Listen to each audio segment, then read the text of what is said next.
प्यारे बच्चों, ये क्वेश्चन बहुत इजी भी है और थोड़ा सा टफ भी है।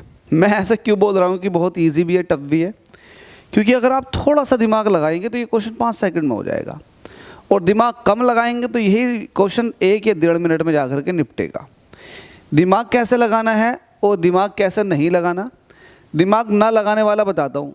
ना लगाने का तरीका तो यह है, the sum of the first 6 terms of AP दे रखा आपको 42, तो आप सम का फॉर्मूला लगा देंगे। 42 दे रखा और 6 टर्म है, तो वहाँ से आप कैलकुलेट करने की कोशिश करोगे ए प्लस एल की वैल्यू। ठीक है, एक तो ऐसा कर सकते हो। फिर आगे उसी के अंदर देखोगे कि 10वीं और 30वीं टर्म का जो रेशियो है वो है 1:3। ठीक है, ये रेशियो वाला फॉर्मूला लगा के 30वीं और 10वीं टर्म में रखोगे, वहाँ से कुछ ना कुछ निकाल के ऊपर वाली वैल्यू में रखोगे और आप जा करके फिर 13वीं टर्म पर पहुँचोगे। और जो इसका स्मार्ट तरीका है वो ये है कि आप देखें 10वीं और 30वीं टर्म का रेशियो दे रखा है 1:3, मतलब 10वीं और 30वीं टर्म का रेशियो। अगर मैं इसको 10 और 30 ही ले लेता हूँ, जबकि है नहीं, लेकिन 10 और 30 ही ले लेता हूँ, तब भी 1/3 आ जाएगा रेशियो, मतलब 1:3। और अगर मैं 10वीं टर्म को 20 ले लेता हूँ और 30वीं टर्म को मैं 60 ले लेता हूँ, तो आप देखेंगे तब भी यहाँ से रेशियो आ जाएगा 1:3।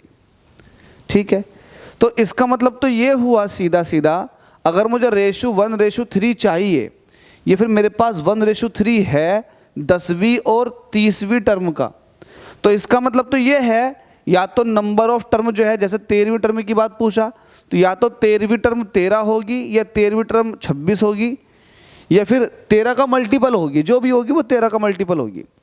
तो आप यहाँ पर देखें 13 का मल्टीपल इसमें कौन सा है, तो ना तो ये मिलेगा आपको, ना ये मिलेगा और ना ये मिलेगा, सिर्फ और सिर्फ आपको ये मिलेगा। तो ये ही इसका आंसर है 26। ठीक है, तो आप इस तरह से पता लगा सकते हैं रेशियो के साथ भी। कोई माई का लाल या कोई माई की लाली इसको काट नहीं सकती मेथड को। 10वीं और 30वीं टर्म का रेशियो कितना दे रखा आपको, 1:3। ठीक है, तो इसका मतलब हो सकता है कि या तो टर्म 10 है या फिर टर्म जो है डबल है, मतलब 20 है, और आगे भी हो सकती है, कोई दिक्कत नहीं है, लेकिन इतनी बड़ी वैल्यू नहीं चलेगी क्योंकि शुरू की 6 टर्मों का योग जो है सम वो 42 है।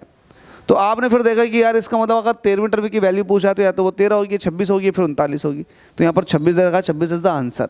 ठीक है, इस तरह से आप 5 अच्छे सेकंड में क्वेश्चन के आंसर तक पहुँच सकते हैं।